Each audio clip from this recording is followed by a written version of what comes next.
오늘은 여기 날씨가 영하라서 한 영하 5도 정도 되거든요. 그래서 호수가 얼고 호수 위에 눈이 내렸습니다. 출애굽기 30장.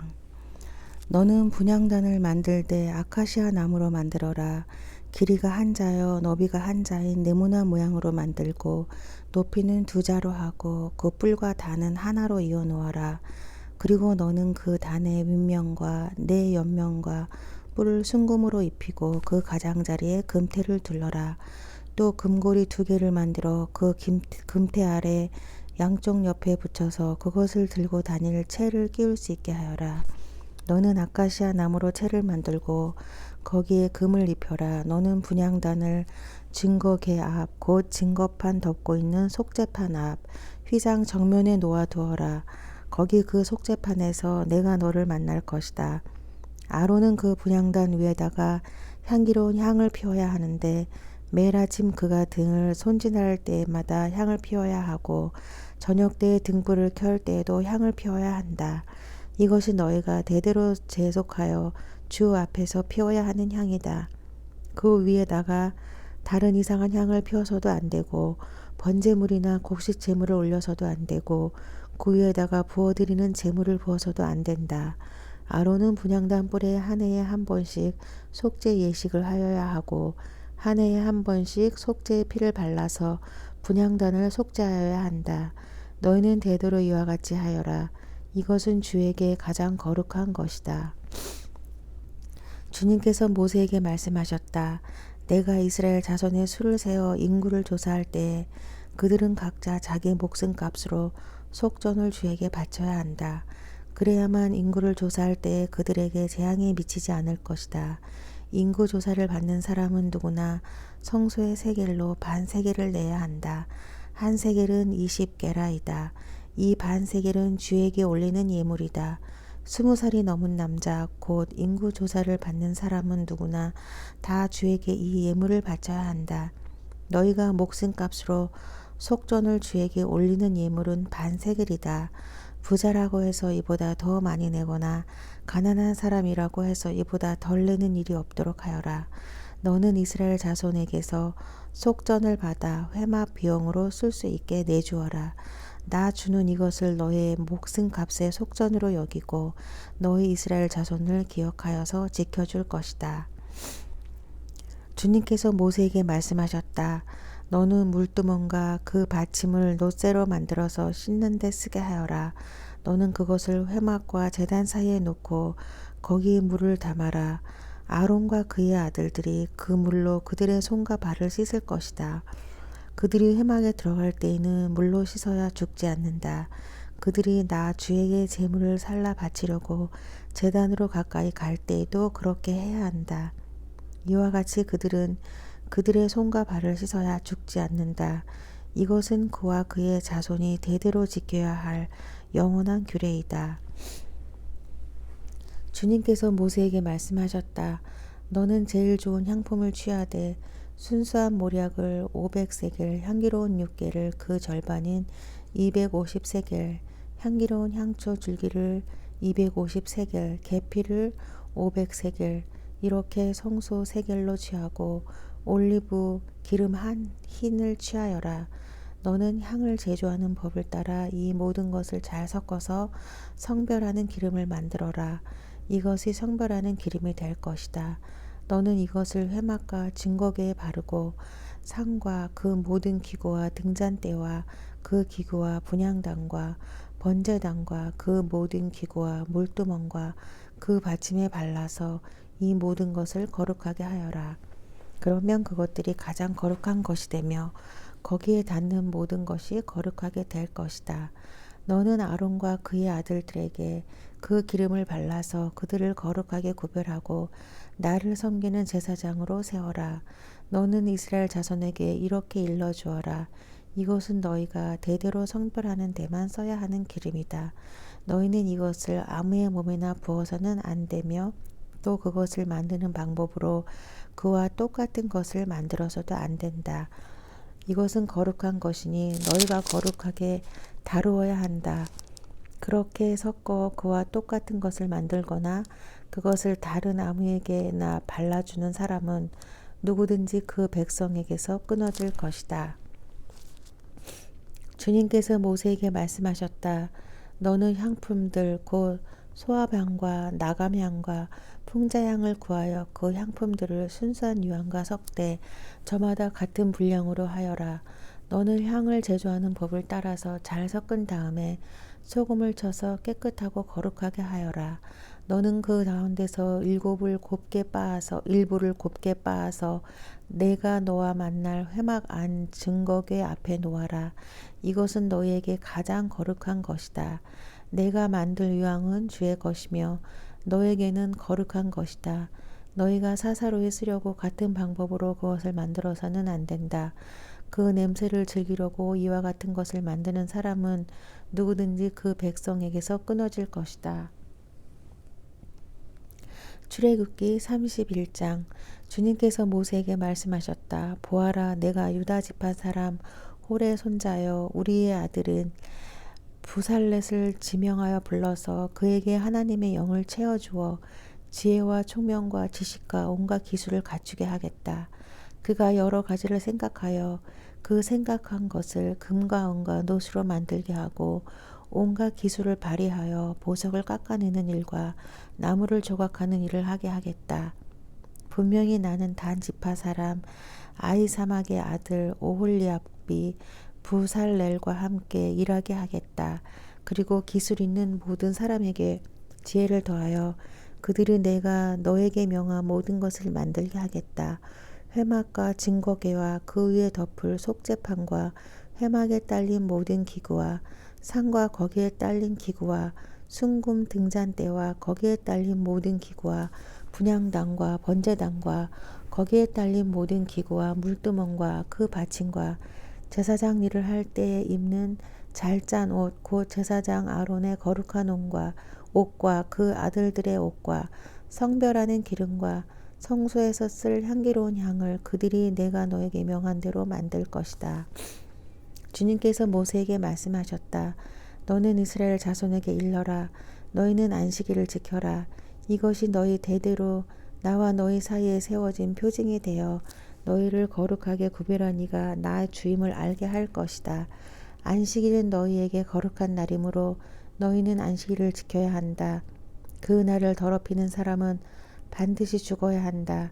그 날에 일을 하는 사람은 누구든지 자기의 결례로부터 제거될 것이다. 엿새 동안은 일을 하고 이렛날은 나 주에게 바친 거룩한 날이므로 완전히 쉬어야 한다. 안식일에 일하는 사람은 반드시 죽어야 한다. 이스라엘 자손이 이 안식일을 영원한 언약으로 삼아 그들 대대로 지켜야 한다. 이것은 나와 이스라엘 자손 사이에 세워진 영원한 표징이니 이는 나 주가 엿새 동안 하늘과 땅을 만들고 이렛날에는 쉬면서 숨을 돌렸기 때문이다. 주님께서 시내산에서 모세에게 말씀을 마치시고 하나님이 손수 돌판에 쓰신 증거판 2개를 그에게 주셨다. 출애굽기 32장. 백성은 모세가 산에서 오랫동안 내려오지 않으니 아론에게로 몰려가서 말하였다. 일어나서 우리를 인도할 신을 만들어 주십시오. 우리를 이집트 땅에서 올라오게 한 모세라는 사람은 어떻게 되었는지 모르겠습니다. 아론이 그들에게 말하였다. 여러분의 아내와 아들, 딸들이 귀에 달고 있는 금고리들을 빼서 나에게 가져오시오. 모든 백성이 저희 귀에 단 금고리들을 빼서 아론에게 가져왔다. 아론이 그들에게서 그것들을 받아 녹여서 그 녹인 금을 거푸집에 부어 송아지상을 만드니 그들이 외쳤다. 이스라엘아, 이 신이 너희를 이집트 땅에서 이끌어낸 너희의 신이다. 아론은 이것을 보고서 그 신상 앞에 제단을 쌓고 내일 주님의 절기를 지킵시다 하고 선포하였다. 이튿날 그들은 일찍 일어나서 번제를 올리고 화목제를 드렸다. 그런 다음에 백성은 앉아서 먹고 마시다가 일어나서 흥청거리며 뛰놀았다. 주님께서 모세에게 말씀하셨다. 어서 내려가 보아라. 내가 이집트 땅에서 이끌어낸 너의 백성이 타락하였다. 그들은 내가 그들에게 명한 길을 이렇게 빨리 벗어나서 그들 스스로 수송아지 모양을 만들어 놓고서 절하고 제사를 드리며 이스라엘아 이 신이 너희의 이집트 땅에서 이끌어낸 너희의 신이다 하고 외치고 있다. 주님께서 다시 말씀하셨다. 나는 이 백성을 살펴보았다. 이 얼마나 고집이 센 백성이냐. 이제 너는 나를 말리지 말아라. 내가 노하였다. 내가 그들을 쳐서 완전히 없애버리겠다. 그러나 너는 내가 큰 민족을 만들어 주겠다. 모세는 주 하나님께 예언하였다. 주님 어찌하여 주님께서 큰 권능과 강한 손으로 이집트 땅에서 이끌어 내주신 주님의 백성에게 이와 같이 노하십니까? 어찌하여 이집트 사람이 그들의 주가 자기 백성에게 재앙을 내리려고 그들을 이끌어내어 산에서 죽게 하고 땅 위에서 완전히 없애버렸구나 하고 말하게 하려 하십니까? 제발 진노를 거두시고 뜻을 돌이키시어 주님의 백성에게서 이 재앙을 거두어 주십시오. 주님의 조모 아브라함과 이삭과 이스라엘을 기억하여 주십시오. 주님께서 그들에게 맹세하시며 이르시기를 내가 너희의 자손을 하늘의 별처럼 많게 하고 내가 약속한 이 모든 땅을 너희 자손에게 주어서 영원한 유산으로 삼게 하겠다고 하셨습니다. 모세가 이렇게 간구하니 주님께서는 뜻을 돌이키시고 주님의 백성에게 내리시겠다던 재앙을 거두셨다. 모세는 돌아서서 증거판 둘을 손에 들고서 산에서 내려왔다. 이 두 판에는 글이 새겨 있는데 앞뒤가 다 새겨 있었다. 그 판은 하나님이 손수 만드신 것이며 그 글자는 하나님이 손수판에 새기신 글자이다. 여호수아가 백성이 떠드는 소리를 듣고서 모세에게 말하였다. 진에서 싸우는 소리가 들립니다. 모세가 대답하였다. 이것은 승전가도 아니고 패전의 탄식도 아니다. 내가 듣기에는 노래하는 소리다. 모세가 진에 가까이 와서 보니 사람들이 수송아지 뒤를 돌면서 춤을 추고 있었다. 모세는 화가 나서 그는 손에 들고 있는 돌판 2개를 산 아래로 내던져 깨뜨려 버렸다. 그는 그들이 만든 수송아지를 가져다가 불에 태우고 가루가 될 때까지 빻아서 그것을 물에 타서 이스라엘 자손에게 마시게 하였다. 모세가 아론에게 말하였다. 이 백성이 형님에게 이렇게 하였기에 형님은 그들이 이렇게 큰 죄를 짓도록 그냥 놓아두셨습니까? 아론이 대답하였다. 아우님은 우리의 지도자입니다. 나에게 그렇게 화를 내지 마십시오. 이 백성이 악하게 된 까닭을 아시지 않습니까? 그들이 나에게 우리 앞에 서서 우리를 인도하여 줄 신을 만들어 주시오. 우리를 이집트 땅에서 이끌어낸 모세라는 사람이 어떻게 되었는지 우리는 모르겠습니다 하고 말하기에 내가 그들에게 금부치를 가지고 있는 사람은 누구든지 그 금을 빼서 나에게 가져오라고 하였습니다. 그들이 금부치를 가져왔기에 내가 그것을 불에 넣었더니 이 수송아지가 생겨난 것입니다. 모세는 백성이 제멋대로 날뛰는 것을 보았다. 아론이 그들을 제멋대로 날뛰게 하여 적들의 조롱거리가 되게 한 것이다. 모세는 쥔 어귀에 서서 외쳤다. 누구든지 주님의 편에 설 사람은 나에게로 나아오십시오. 그러자 레이의 자손이 모두 그에게로 모였다. 그가 또 그들에게 말하였다. 이스라엘의 주 하나님이 이르시기를 너희는 각기 허리에 칼을 차고 진의 이 문에서 저 문을 오가며 저마다 자기의 친족과 친구와 이웃을 닥치는 대로 찔러 죽여라 하십니다. 레이 자손이 모세의 말대로 하니 바로 그날 백성 가운데서 어림잡아 3,000명쯤 죽었다. 모세가 말하였다. 오늘 당신들이 저마다 자녀와 형제 자매를 희생시켜 당신들 자신을 주님께 드렸으니 주님께서 당신들에게 복을 내리실 것입니다. 이튿날 모세는 백성에게 말하였다. 당신들은 크나큰 죄를 지었습니다. 그러나 이제 내가 주님께 올라가서 당신들을 용서해 달라고 빌겠습니다. 모세가 주님께로 돌아가서 아뢰었다. 슬픕니다. 이 백성이 금으로 신상을 만듦으로써 큰 죄를 지었습니다. 그러나 이제 주님께서 그들의 죄를 용서해 주십시오. 그렇게 하지 않으시려면 주님께서 기록하신 책에서 저의 이름을 지워 주십시오. 주님께서 모세에게 말씀하셨다. 누구든지 나에게 죄를 지으면 나는 오직 그 사람만을 나의 책에서 지운다. 이제 너는 가서 내가 너에게 말한 곳으로 백성을 인도하여라. 보아라. 나의 천사가 너를 인도할 것이다. 그러나 기억하여라. 때가 되면 내가 그들에게 반드시 죄를 묻겠다. 그 뒤에 주님께서는 아론이 수송아지를 만든 일로 이 백성에게 재앙을 내리셨다. 와, 굉장한 말씀이네요.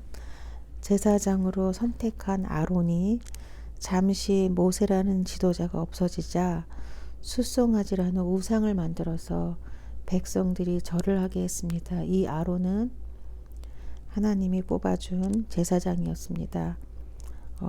정말 놀랍고 놀라운 말씀인데요. 왜 이런 일을 하였을까요? 수송아지라는 것이 어쩌면 인간의 탐욕과 권위의식의 상징이 아니었을까요? 그렇게 해서라도 백성들이 숫송아지를 경배하면서 그 권위의식을 나타내 보이려고 하는 것일 수도 있겠습니다. 그리고 또 중요한 것은 안식일에 대한 말씀이 여기 써 있는데요. 분명히 하나님은 말씀하셨습니다. 엿새 동안은 일을 하고 이른 날은 나 주에게 바친 거룩한 날이므로 완전히 쉬어야 한다. 안식일의 포인트는 다른 것이 아니라 엿새 동안에 힘들게 일을 했으므로 완전히 쉬어야 한다는 것입니다. 그리고 하나님도 나 주가 엿새 동안 하늘과 땅을 만들고 이른 날에는 쉬면서 숨을 돌렸기 때문이다. 이렇게 성경에 써 있습니다. 하나님도 이래 동안 창조를 하시고 일곱째 날에 쉬셨기 때문입니다. 그러면서 우리 사람들도 쉬라고 안식일을 주신 것입니다. 참 놀라운 말씀이네요. 여기 보면서 정말 왜 일주일에 우리가 지금 하루를 쉬고 있지요? 제도적으로도. 물론 이때 쉬었던 안식일은 지금의 토요일이라고 하는데 이 세상 모든 사람들은 거의 모든 사람들은 일요일날 쉬고 있습니다. 그래도 어쨌든 하루를 쉬는 이런 제도가 성경의 말씀을 근거해서 만들어지지 않았나 이런 생각을 해봅니다. 오늘도 멋진 하루 되세요.